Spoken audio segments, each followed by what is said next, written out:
Explaining entertainment, keeping you ahead of the culture curve. It's what we do each and every day here on the WDW Pro channel. This may look like a live stream, but no, this is not something that was recorded and clipped for you. This is an actual, just regular video, only it's not so regular because we just watched something that was not regular itself. We're talking about Star Wars Celebration 2023, which, by the way, for those of you attending this evening, there's a panel all about drag, if you're so inclined to go watch it.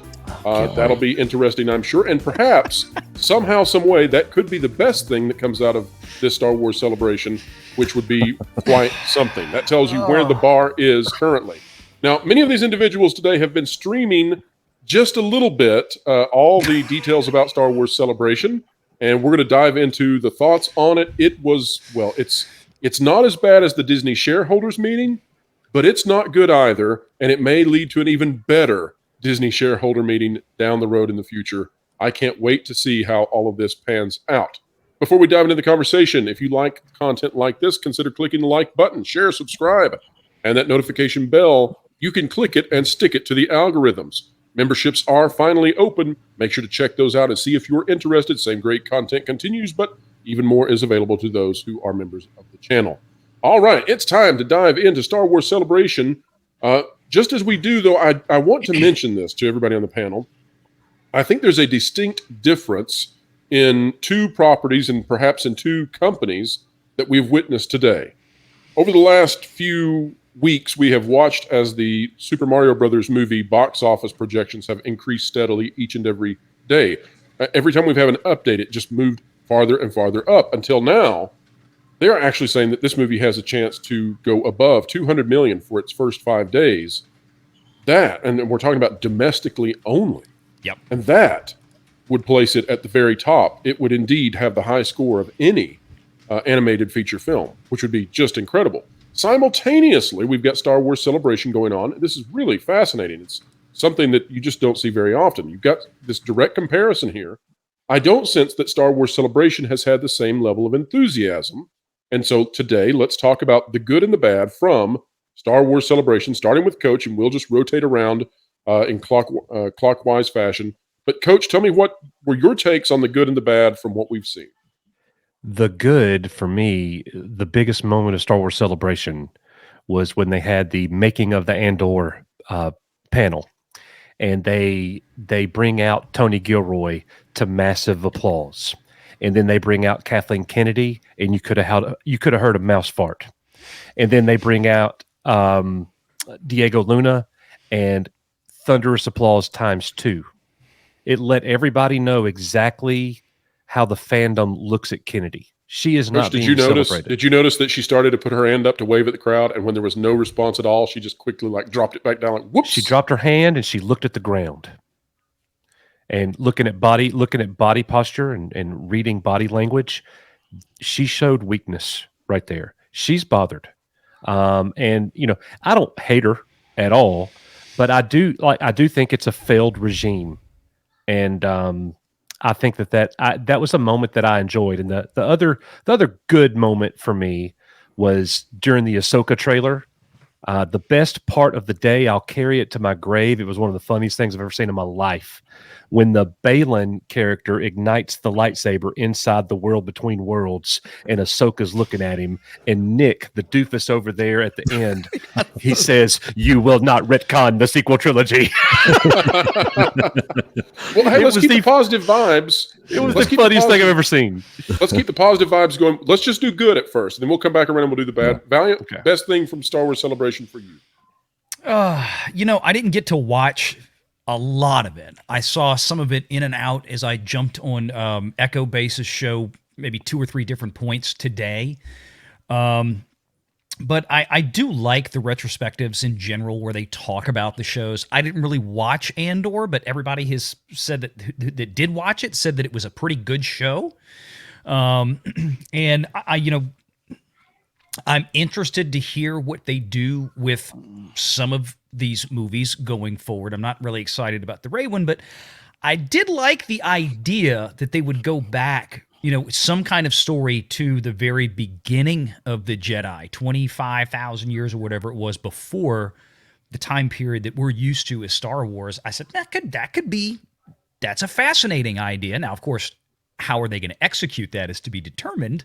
But I think they'll on the execute surface, it all right, just not in the execution way I think you meant.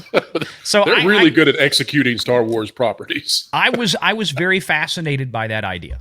All right, Hughes, what's a positive from Star Wars Celebration so far? The Ahsoka trailer, seeing Rosario Dawson as Ahsoka Tano again, as well as seeing the fact that she's about to go ahead and expound on how she was after the fall of the Galactic Republic. Gotcha. Nick, what say you? Positives. So I'm going to agree with Hughes on this. The Ahsoka trailer. I thought the weird thing is the Ahsoka trailer is also going to be in my negative when I get to it. but the positive part of it was the Ahsoka trailer. I thought it looked good. I like Rosario Dawson is Ahsoka. I know a lot of people don't. I thought she played the role well. I liked her in season 2 of Mando as Ahsoka. I like seeing that they're bringing the live action Rebels cast into this because I really liked that show, and I'm not really into the animated Star Wars shows. We got that little hologram of Ezra. Yep. So I liked. I'm interested to see the continuation of that Rebels story in this time frame, and that was probably the positive I took away from our first glimpse of Thrawn, Nick. Yeah, and that too. Yeah, our first glimpse of Thrawn. All right, Jonas, one positive thing from Star Wars Celebration. Star Wars is dead. Thank you, Jonas. All right, Lorn, what do you have? Well, I didn't actually get to watch a whole lot of Celebration today, so I think I missed out on some things. I've had to kind of catch replays and trailers where I could because I was busy with work today. I think the best thing you can say is that the Band-Aid's now ripped off. Jonas is right. Star Wars is dead. There's not a question about it anymore. There was not a civil war. If there was a civil war, our side lost. Now we know. And so we can move on from there. Well, so we're going to talk about that a little bit later in the video because I'm curious about everybody's thoughts on Favreau and the intense drop in quality in Star Wars content. So we'll come back to that. I am curious how that plays into the idea of a civil war, or perhaps that there was a losing side of this. I will say from my point of view that the one good thing that I'm coming up with is during the Acolyte trailer, which now we know the Acolyte is the real deal and really coming with a big budget and all that. But there was some good stunt work in that trailer, which tells you my thoughts on how difficult it is to find something positive. But I will grant that there was excellent stunt work in the Acolyte trailer. I want to tell you, that was my first. You can go find my Twitter post right after I saw that when Coach and Nick sent me the cut, and then Jonas had posted it also in our private chat. And is that still private? Are they still keeping that sort of locked away I posted it on Twitter, the YouTube link. No, it's on the public YouTube link. Gotcha. And I said the same thing. I looked at it and I'm like, Carrie-Anne Moss is doing some Matrix level stuff. Like, this is Trinity in Star Wars. And I'm like, look, it looked cool. It looked really cool. I'm gonna give credit where credit is due. You know, there's people out there that, we black pill this and that. It's like, no, I'm call balls and strikes. If it looks good, I'll say it looks good. It looked good. I don't know how good the show's going to be. The show might be terrible. Even in a baseball game where it's a no-hitter, sometimes the batter looks like he could do something. So there you go. All right, so let's get to. If we just do the bad, this will take forever. So let's go with the worst. Okay, so we're gonna retcon the Chiron at the bottom and say, what's the worst thing you saw from Star Wars Celebration, starting with Coach? The Rey movie. And it's not even as bad as, for me, as it probably would have been, months ago or even a year or two ago. I think it wasn't as bad for me, Pro, because of you. Well, that was my intention all along, was to help you sort of ease into this pain. We knew it was coming, and I got to eat potato chips while you did it. But the worst part of it is, yes, the leak is true. The rumor is true. What you brought and shared with us is true. But the worst part of it is the premise of the movie. that she's rebuilding the Jedi Order because Well, and Luke remember what we Skywalker is, of talked course, about. a failure. Yes. Okay, so Coach, think about this too. We know we're getting a Mandoverse wrap-up film, right? Yes. And we know that's Dave Filoni, not Jon Favreau, which really causes some questions to be asked.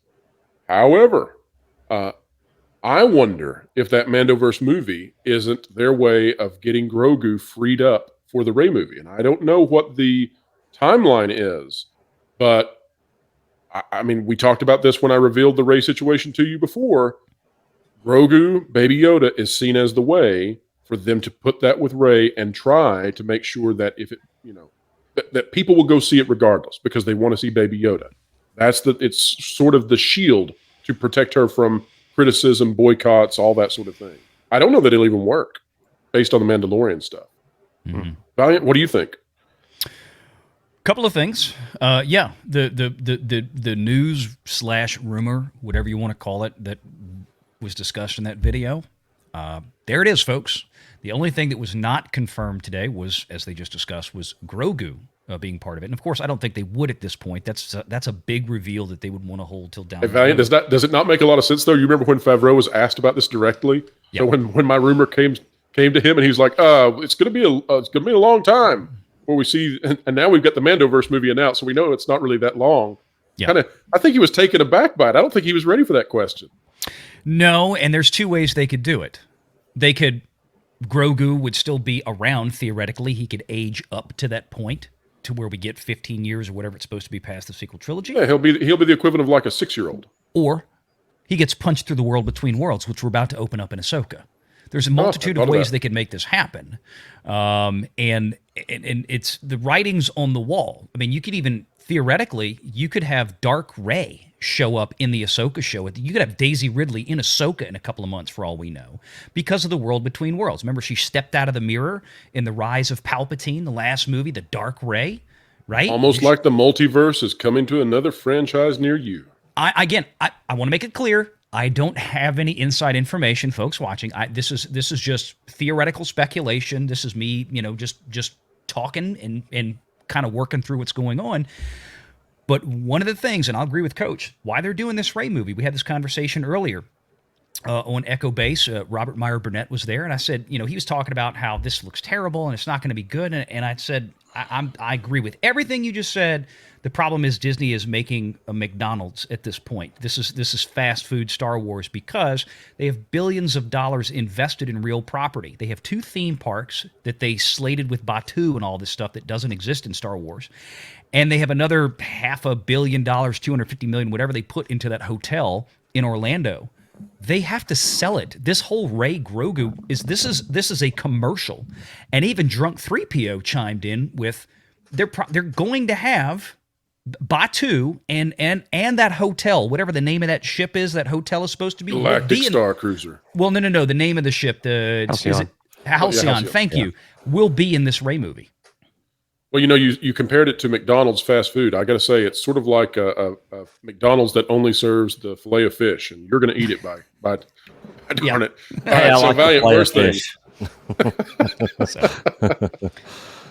That's what I Worst hated about thing, it, is the commercialization. Okay, commercialization. The commercialization. Star Wars has just kind of become it's commercial corporate cannon fodder. There's no All right, heart now and eat soul your to Star it. Wars fillet of fish. Yeah, that's All it. right, so Hughes, worst thing you saw at Celebration this year? I'm gonna be honest with everyone here. I was busy watching Super Mario Brothers in theaters with the Mystics. Okay, But I saw the Acolyte trailer on YouTube, and then also caught up with the things that happened at the celebration. In my opinion, it wasn't just only like Val just said, the commercialization. It wasn't just the whole Daisy Ridley coming out and everything. It was the fact that learning that James Mangold will be directing one of the upcoming Star Wars movies. and The same James Mangold that's the reason behind the new Indiana Jones 5 movie, who kept saying that all these things we're saying, no, that's not true. It's not true. Only find out it is true. yeah, Indy 5 trailer did not look good at all. They immediately disabled the likes and dislikes on the YouTube channel. That's not a vote of confidence at all. So. And Hughes, that Mangold film is the one that would allegedly take place 25,000 years before Star Wars as we know it. Yeah, That's the one I was saying. I origins think has of the Jedi. least. That has the least Dawn of as the of right Jedi. now chance of happening, in my opinion.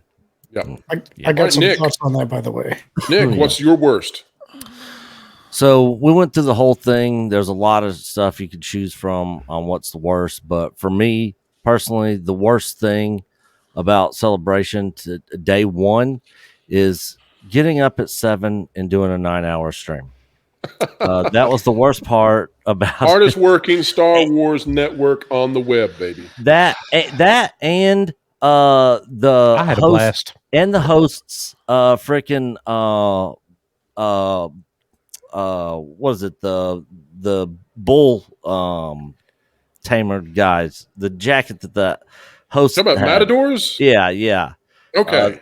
That jacket he had on, that was pretty I was bad. worried that animal abuse had occurred right there on the stage. I didn't know No, what was but going in all on here. seriousness, I agree with what Coach was saying. The Rey movie is the worst thing.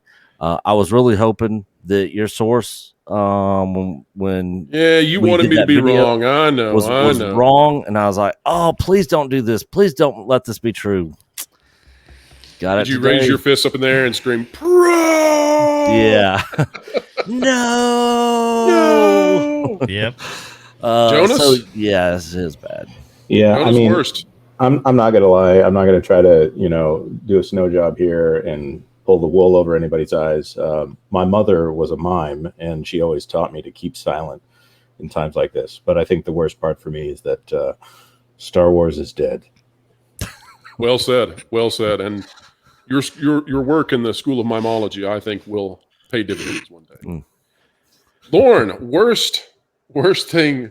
I think Valiant needs a moment. Lorn, worst thing you saw at Star Wars Celebration or that you read about?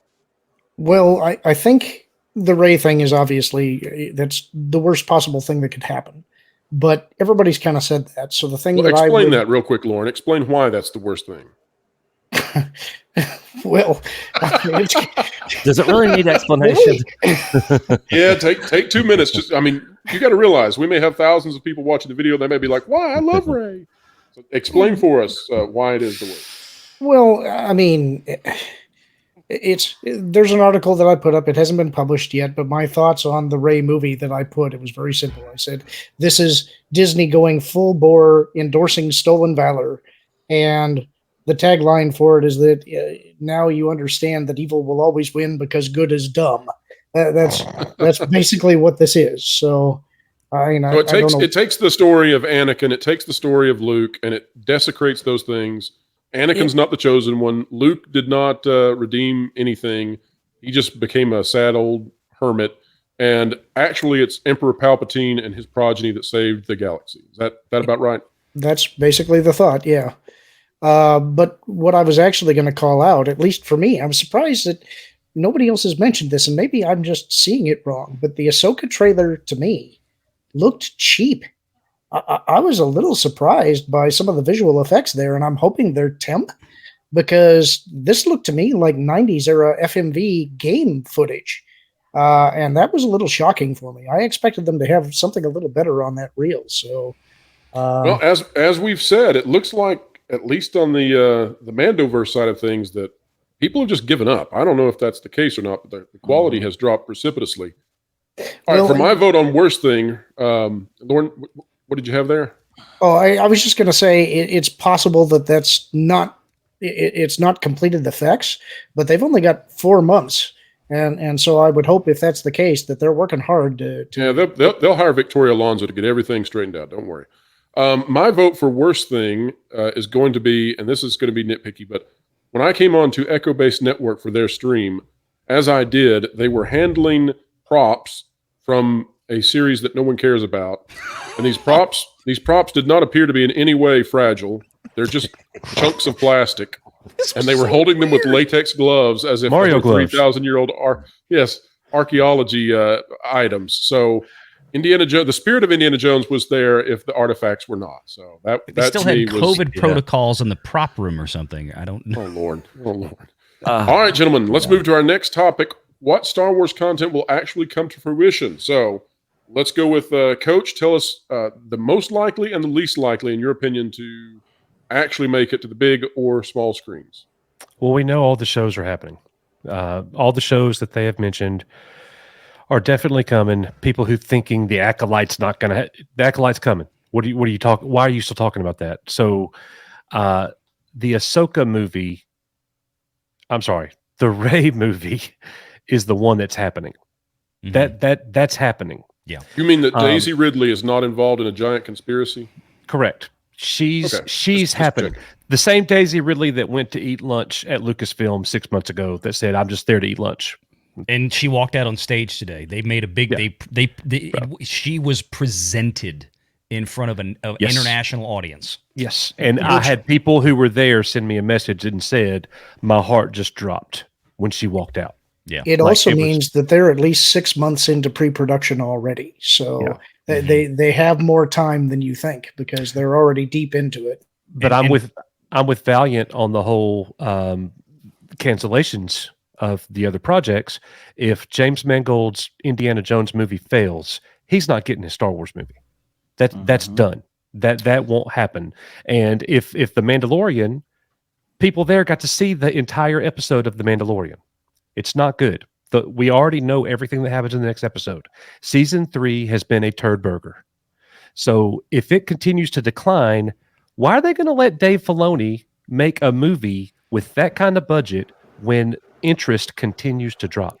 And when he's never even made a movie before. Those are great. Yes. Well, but his best friend is Ryan Johnson. So, Valiant, I have to come in here and correct my Star Wars friends. Dave Filoni does have a movie that made it to theaters. Really? Star Wars: The Clone Wars. The Clone Wars. Oh yeah.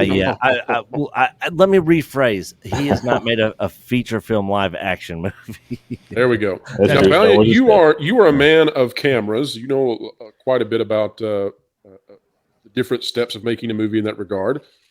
Can you explain exactly why the Indy 5 trailer looks so bad? Because this is really what we're discussing right now is James Mangold, if Indy 5 is a fail, that he probably doesn't get the Star Wars movie. What is it about this trailer that just is so awful visually?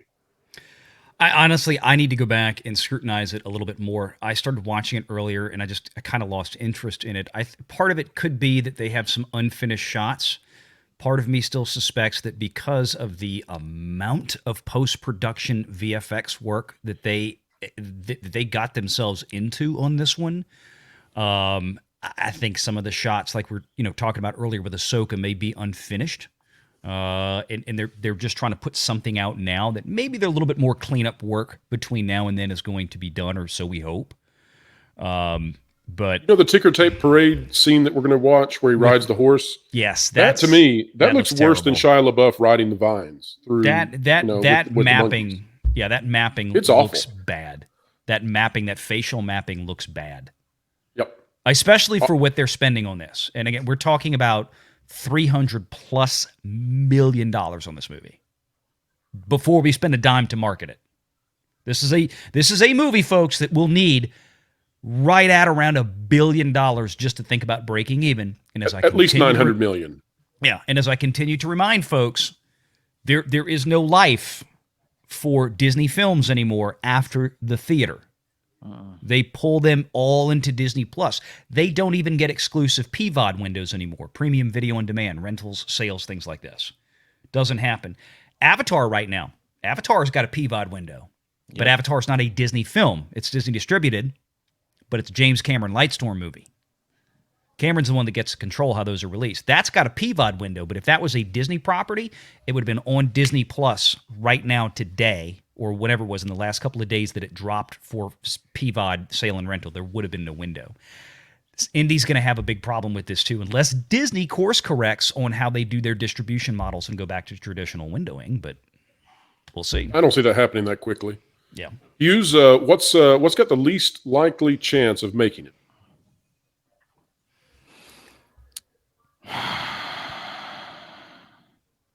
Honestly, if it would have not only would like the performance of the upcoming Indiana Jones movie would have to do poorly, or there may be like another pushback of the date and anything, but also with how how Mandalorian season 3 is going to go because of the fact that, and I've been speculating from everything. Did somebody put a gun up to Jon Favreau's head?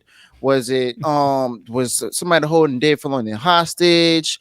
Something like that. And also, we need to find them. They're probably locked away somewhere in South America. Uruguay is what I heard. Yeah. And also, with the Ahsoka trailer and everything, yeah, there was references to Rebels and all of that. And I watched a few episodes, including the episode where there was the Worlds of Worlds and everything. My thing is, there's gonna be a lot of fans out there that's gonna notice one thing about that particular trailer. All the good guys, mostly female. Bad guys, female or straight white male. We're going to get there. We're going to get there real soon. That's going to be the next topic coming up. Nick, what do you think has the least likely chance of making it? I'm kind of in agreement with the other guys. This James Mangold project, I'll be surprised if that actually So let me flip it on you then, Nick. What if Indy 5 comes out and it's fantastic?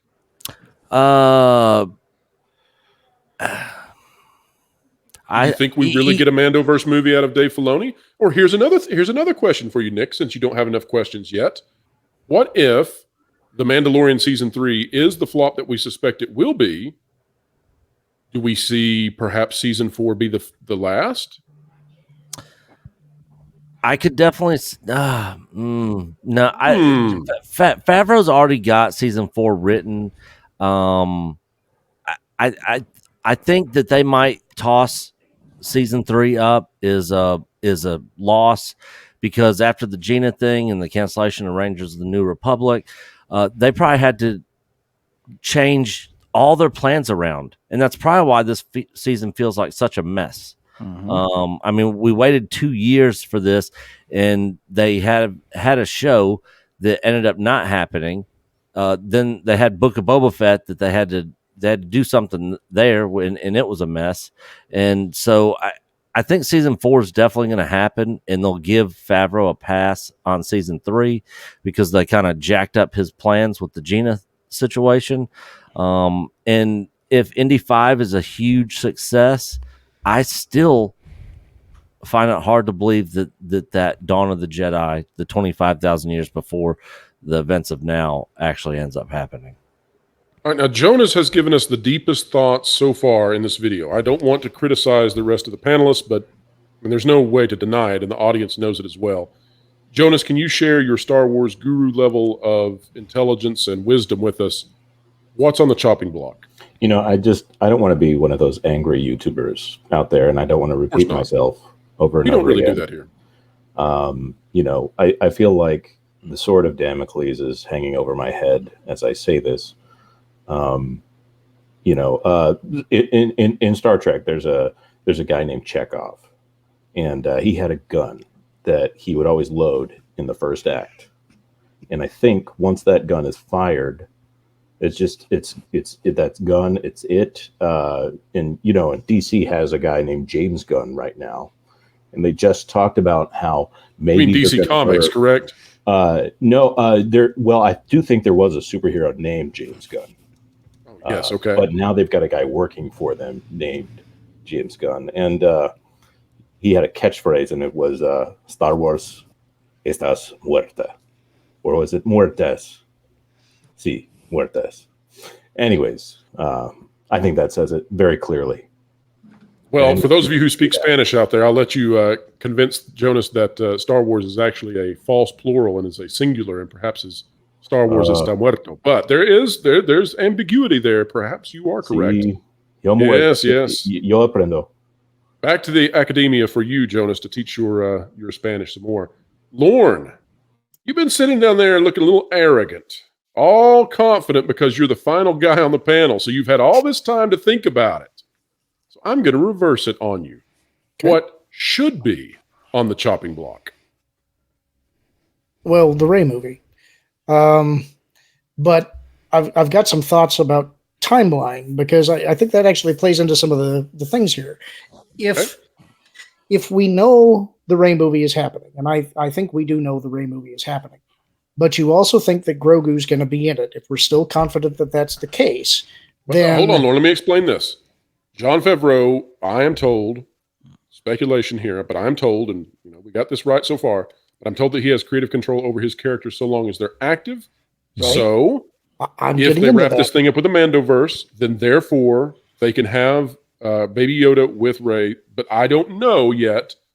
There perhaps Jon Favreau has gotten very angry and says, no, you're not going to have him, and he doesn't appear. I don't know. But anyway. Well, I think there's a logical way to look at this, though, and that is that we know that they have a date on the calendar that is December of 2025. That's a hard date for them. We're pretty confident of that.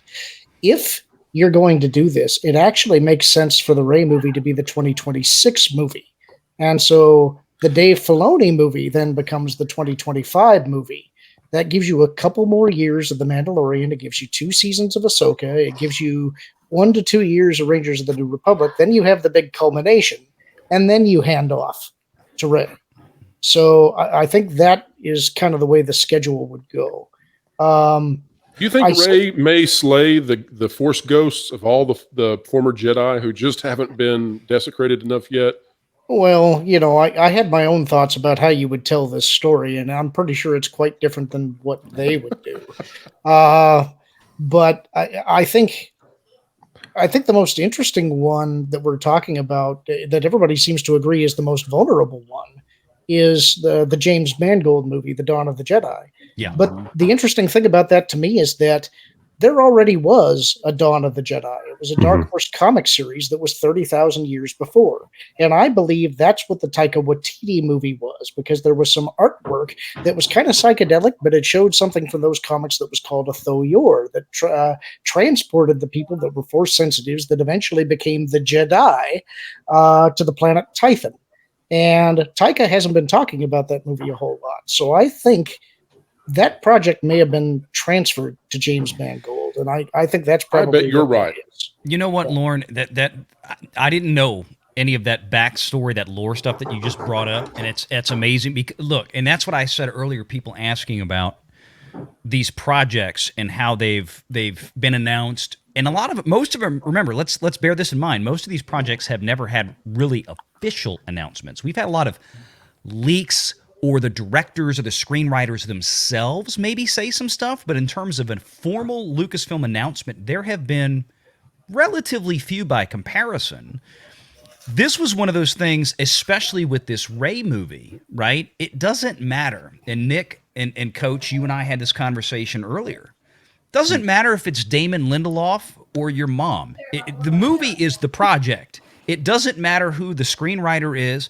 It doesn't matter if they fire the director that came from Ms. Marvel or whatever on Disney Plus. It doesn't matter if they fire her and bring in somebody else. As Pro discussed a couple of months ago, this whole notion of a Rey movie that would ostensibly involve Grogu, this is all about commercialization of the real property, the $2 billion that Disney has invested in the ground, literally in the ground, in 2 theme parks. It doesn't matter who's doing it. They need it done. And the point is that this was an Iger initiative. This is what we discussed before, right? This idea came from above Kennedy's head. So what you're talking about, Lorn, fits into that model, is that this is a project that they wanted to do. Whether it was Taika Waititi that was going to take the reins and complete it, or just like Rogue One and Solo, he was going to get fired and replaced with somebody else. The difference, of course, they weren't 80% through principal photography like they were for those 2 movies when that happened. They're doing it up front. It's like, no, we don't need Taika here. He's screwed up too much stuff at Marvel, which he has. Well, there's another reason why I think this makes sense, and that's that it would tie into Tython. In the original EU, Tython was the homeworld of the Jedi, not Octo. And so we've already seen Tython in Mandalorian, in the Mandalorian. So you could then see the backstory of that and how the Seeing Stones came about. Its original origin, I mean, technically it was created for the MMO, the Old Republic, but its first appearance was in the Darth Bane novels. So I think they're trying to tie all of that together so they can synergize the properties. Yeah. Well, let's keep this party rolling. I'm going to say that this is going to be off the wall, but it's somewhat serious. I think the thing that will probably not make it is that I think Young Jedi Adventures will be a very short-lived series, and I think they're going to step into controversy, which will be fodder for Jonas J. Campbell's Everything Woke About series. So just in order to prevent that from happening, I hope it doesn't make it It's long. going to open with a drag show. It could. Well, no, that's actually tonight at Star Wars Celebration. Yeah. All right, so let's get to the next I thing. hope they keep their lightsabers tucked. That's right. I wasn't prepared for that one. Stargirls, the High Sorry. She-Public.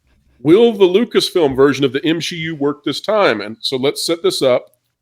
We don't want to cause people out there to think that we are being offensive to women or that we don't want the ladies to enjoy Star Wars. Far be it from us to do that.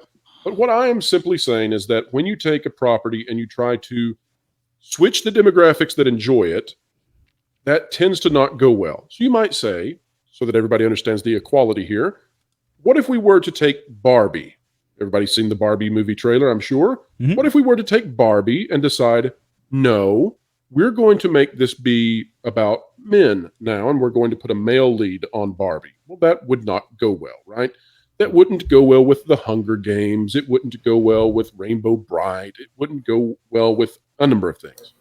Yet the trend has been to try to do the same thing to properties that in the past have had men primarily interested, and then also ladies, but primarily aimed at the masculine. Mhm. With Star Wars, we're doing the same thing that we did with Marvel through Phase 4 now. If you think about it, in The Mandalorian, we have now a female character who has essentially usurped The Mandalorian as being the main hero this season. Don't know if that will last. We have Ahsoka coming up, which I hope that Ahsoka is good. And, the character is beloved, but nevertheless, we have Rey, who will be the lead character for her movie. We have the Acolyte, which is largely led by, female leads and female characters and female Amanda bad Stenberg. guys. Yeah. Exactly. Speaking of the And so Hunger Games, yeah. all through Star Wars, that's the push.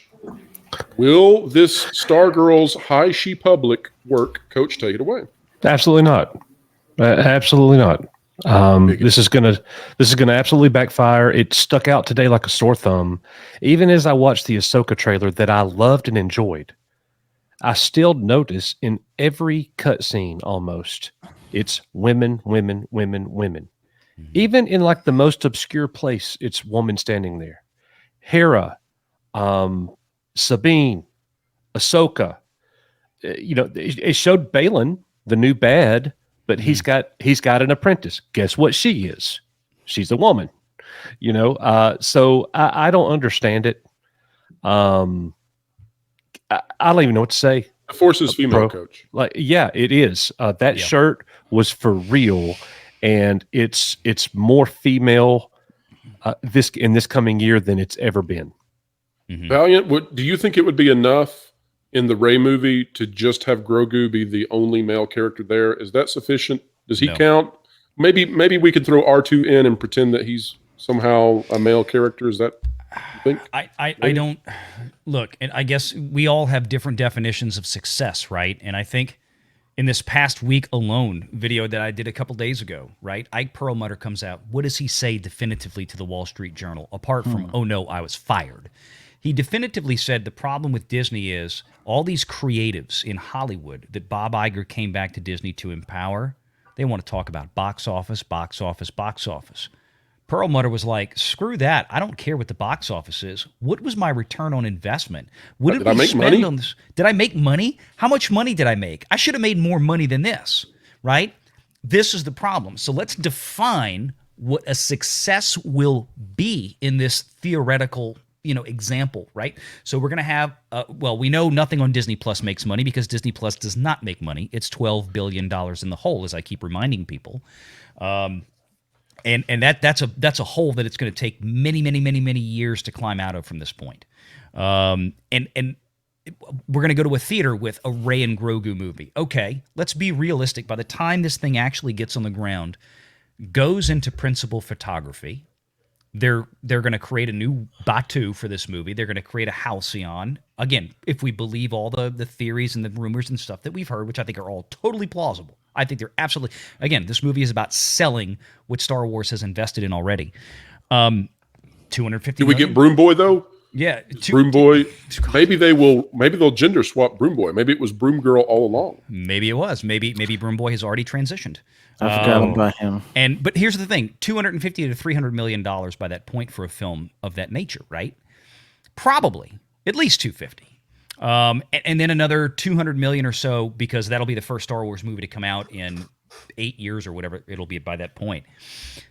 We're talking about a major investment that's going to have to make another $1 billion at the box office. So what is success? And that's just it. What kind of toys is it going to sell? What's the merchandising going to look like? Anybody think these movies are going to do the merchandising over the next 3 years that Super Mario Brothers just did in the last flipping week? No, I don't. That's the problem. Disney is caught in a death spiral of a sunk cost fallacy, and they don't know where to stop throwing good money after bad at this point. And they think that, well, if we just do one more thing, but Disney is in a unique position in the entertainment industry because, or relatively unique, Universal similar, obviously, but they have theme parks and they have massive linear broadcast live sport contracts that are paying their bills.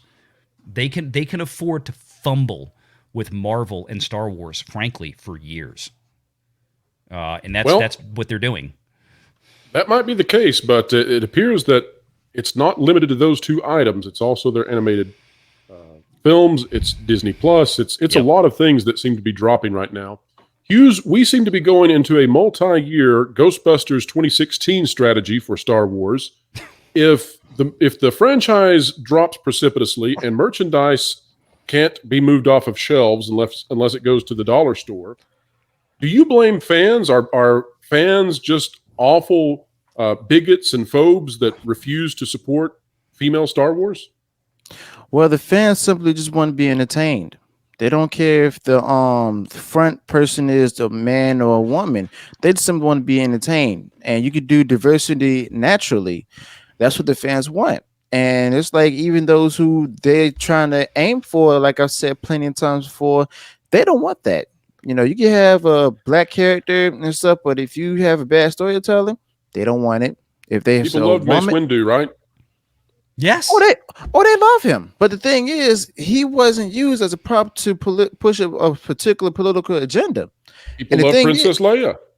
Oh yeah, they loved how she was naturally, tough. How she was, how she grew out of it. Because of the fact that she's in a high position and she's probably seen behind the scenes from her adoptive father of the dealings he had as a particular position with a certain empire, not to mention the fact that, she has to struggle through things in order to get to where she was and in order to become a leader.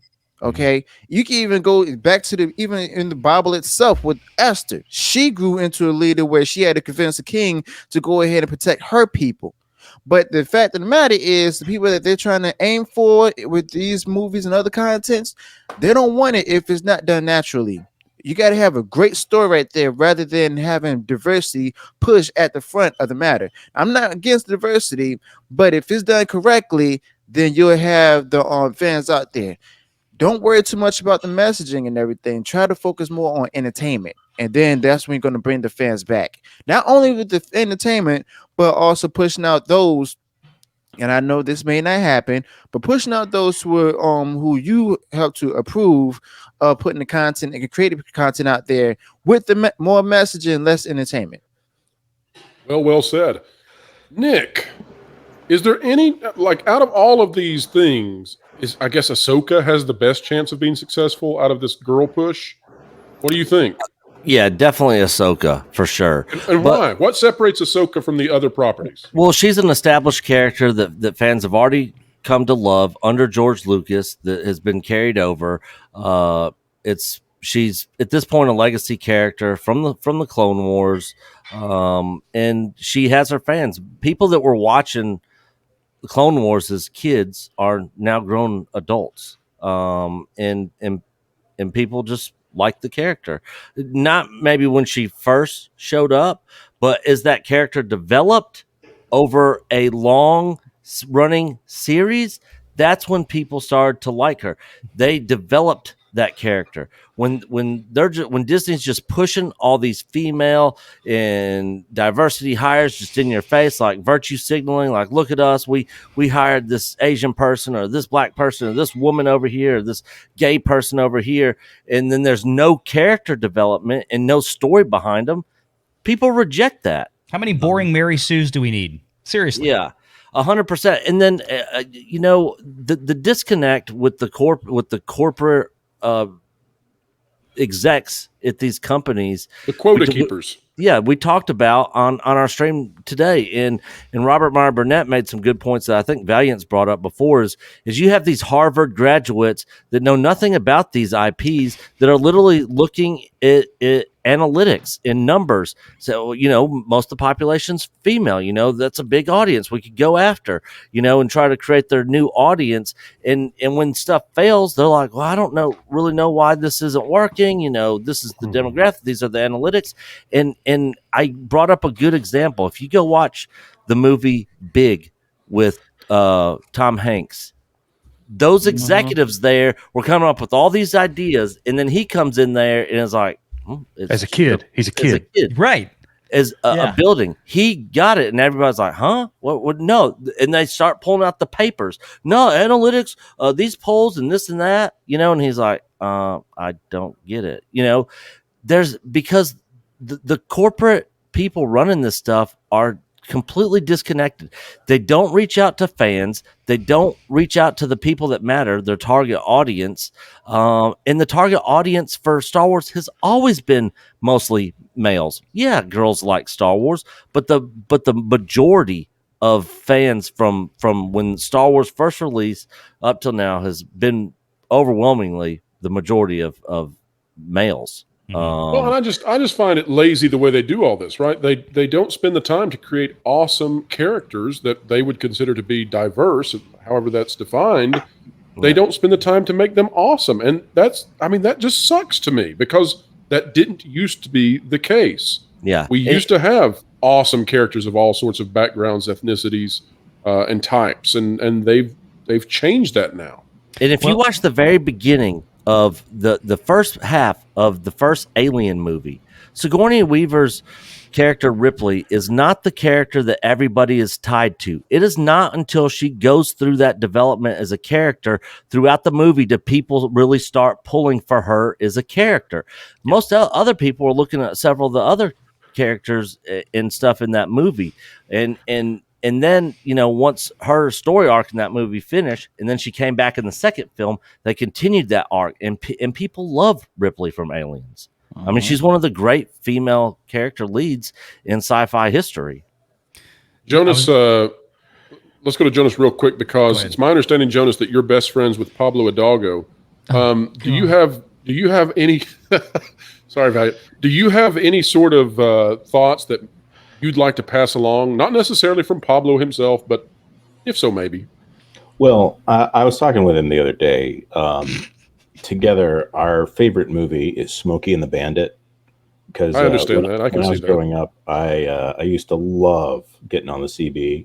My mother never could do it because she was a mime, as I said before. Stop it. But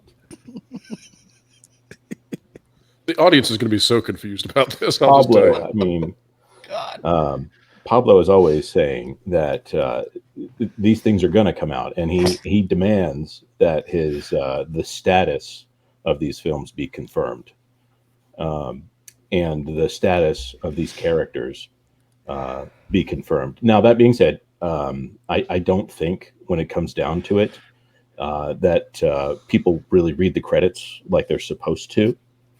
But there was a little Shrike. I think it was a Shrike, or maybe it was a Bluebird. It was a Shrike. He was talking about having a Shrike on his. It was a shirt. raven. A raven? Maybe that was. You know what? Maybe Big Bird. Maybe it was Big Bird. Careful so I don't burn a source here. But we're in agreement, though. What did Big Bird say, Jonas? Just tell us what Big Bird said. Well, they never caught the snowman. That's one thing that we both got from Smokey and the Bandit. But in Lauren's the end, face is exactly how the audience probably feels right now. well, I mean, That's we why got a I'm long- laughing. All right, well, Jonas, we got a you've long way to stroked go out. and a We're short time moving to get on. there, so I think we better move on. Oh God. He's stroked out. Lauren, I'm so sorry. Lauren, let it go. Just let it go. Make Lauren talk Let about it Ray some go, more. Let it go. You know what I was going All to right. say real quick before that? Just one quick thought. That to me, what you said about the stories and the characters and the development, that is the biggest crime that Disney's committed. I've talked about Disney lying the last couple of weeks in various videos. Just literally, they're straight up lying out there in the news. I'm talking about their stories about Victoria Alonso, their stories about Ike Perlmutter. The biggest lie that the Walt Disney Company is telling America right now is that they're still great storytellers. That's the lie. That is the lie. And I think they know they're not great storytellers anymore. They got And rid it's of their because of storyteller. So how all about the that? reasons that you just said. I mean, it's everything. Demographics come first, right? These non-essential things that bear nothing to the quality of storytelling is what they are putting before everything else at the Walt Disney Company. Look around the rest of Hollywood. Yeah, there's quote unquote woke stuff everywhere. Is there any studio that does it to the degree that Disney does? I don't see it. Not at the amount that they pump that stuff out. But I think that's the biggest deal with Disney right now. Lauren, of all the female characters who we are excited to see take over Star Wars, is Rey the greatest ever? Well, that's what the advertising says. Come on, Lauren, give me some more about Rey. What do you got? Well, I don't want to talk about Rey. And he's gone. He's gone. Honestly, there was one character that did catch my eye in the stuff that was released today, and it was, even though I had some issues with the Ahsoka trailer, there was the Balin character that you mentioned. It looks like they're positioning as a villain, although I don't know if I'm convinced of that. But the Apprentice character, to me, actually looked very interesting. I mean, there was no dialogue. There wasn't even a name. We don't really know anything about her. Mhm. But there was that one scene that it was kind of focused on her swinging her lightsaber towards the camera. Looked to me like she had some moves. It's like, okay, tell me about this person. I want to know what's up with her. So I'm going to push back a little bit on what I think the rest of the panel is saying. I agree. Trying to change the demographic of Star Wars was never going to work, and it has killed the golden goose. But it's not because these are female characters. If you have good writing, if you have a good story, if you show badass things and toys that people want to have, they'll come and they'll watch it. You just have to have somebody that can bring that across onto the screen, and people will flock to it if there's empathy for the character. But to have empathy with somebody, you have to feel like you have something in common with them. Mm-hmm. Getting back to Rey, the problem is that she's perfect. She's the bestest ever. Nobody likes a person like that. You want to see a flaw in a character so you can see that in yourself and go, I might have a problem I need to work on here too. But that doesn't mean you're irredeemable. It just means that it's a flaw and that you have to work against it, and it's a brave and courageous thing to do. Give us that. That's what people want to see on the screen. Wally Fantastic was a points. robot and had more humanity than Rey Skywalker. Oh my gosh, that's a great point. Yeah. And that's not an issue with Daisy Ridley. Thank you, though. John It's Lasseter, by the way, for that one. It's an issue with the writing. They didn't do anything to make this a character that you can relate to in any way. And She wasn't believable. No. She wasn't believable. No. You And couldn't that's relate not, to her. That's not Daisy Ridley's fault. I make that very clear because people they want to go pick on the actors and the actresses in these roles. Yep. I got nothing personal against Daisy Ridley at all. Don't pick on her for that. She's handed a script. She's given a job to do. This is what the Walt Disney Company and Lucasfilm handed her. That's what they handed Mr. Boyega. You think he wanted to look at the comments he's made since this Star Wars stuff has ended? Good Really, Lord. The problem with everything that they've been doing is the writing. They've just been lazy with it. They're not putting in the effort that's required, and you can smell it. Don't blame Daisy Ridley. Blame Kathleen Kennedy for hiring the writers that wrote the character that way. Mm-hmm. Exactly. All right, guys, Yeah, we've got 5 minutes. We're going to hit this quick. We're going to go around. Everybody gets 30 seconds.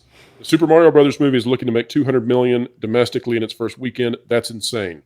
It's breaking records. At the same time, Star Wars Celebration 2023 had how much viewership online did it have, guys? 0.5% of its total subscriber base on YouTube, 22,000, which is poo. Yeah, so yes, wiped out. Steven Let's go Crowder around. on a Tuesday morning on Rumble gets 2 to 3 times that.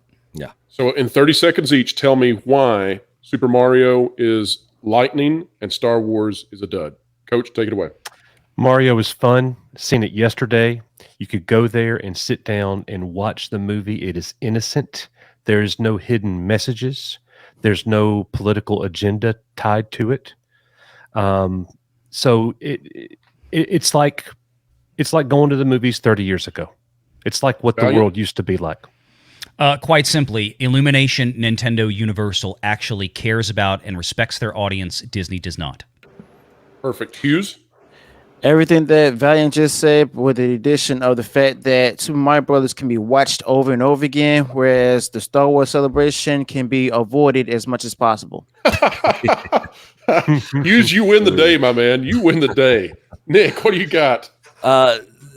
Mario in the Nintendo verse is going to blow probably almost everything out of the water. The Japanese people reject wokeness. They reject. They haven't had a chance to watch it yet, Nick. That market hasn't even come online yet. 3 more weeks for Korea and Japan. Yeah. Wow. Yep. They reject that ideology stuff. They made it fun. That everything had to go through Nintendo. They didn't let people just do whatever they wanted to with the Mario movie. And Star Wars doesn't have that. It doesn't have a shepherd over the franchise the way Nintendo does. Yeah. Jonas, I hope you've taken your meds. What say you? Well, first of all, Star Wars is dead, and Super Mario Brothers is life. It's life. Mario has the power up. All right, Lorn. Final word on this. Why is Mario so popular and Star Wars is not? Nintendo respects their audience and the value of their IP. They maintain quality control, and they're absolute about that. If you don't respect their property, they won't play with you.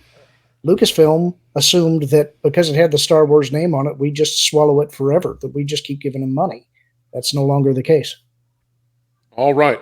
Folks, this has been a longer one than usual, but we felt that it was necessary to give Star Wars Celebration 2023 its due, and we have done that with a panel of absolute experts and all-stars, sans Jonas, who has, had a strange night somehow, although some might say he's been more astute than ever. Now, I hope that each of you will go out there who's watched this video and subscribe and check out the channels of each of these individuals who are on here. The links are down in the description below. Make sure to go check them out, especially if you love this kind of content. At the same time, if you like this kind of content, consider clicking the like button, share, subscribe. Click that notification bell. When you do, you stick it to the algorithms. We covet your comments, so drop one down below. The Pro Show is Thursdays, 5 to 7 p.m. Eastern Time, and memberships are now open for the channel if you want even more exciting stuff, just like what you've witnessed today. Mario is going to blow the ceiling off when it comes to the high point that animated feature films can make. Meanwhile, Star Wars is sadly slogging it through, but we finally have a chance with this next Rey movie to show Lucasfilm just what we actually thought of the sequel trilogy. So hey, they're like a boxer sticking their chin out. We'll see how that goes. Folks, wherever you are, whatever you're doing, keep learning, keep growing, and keep having fun.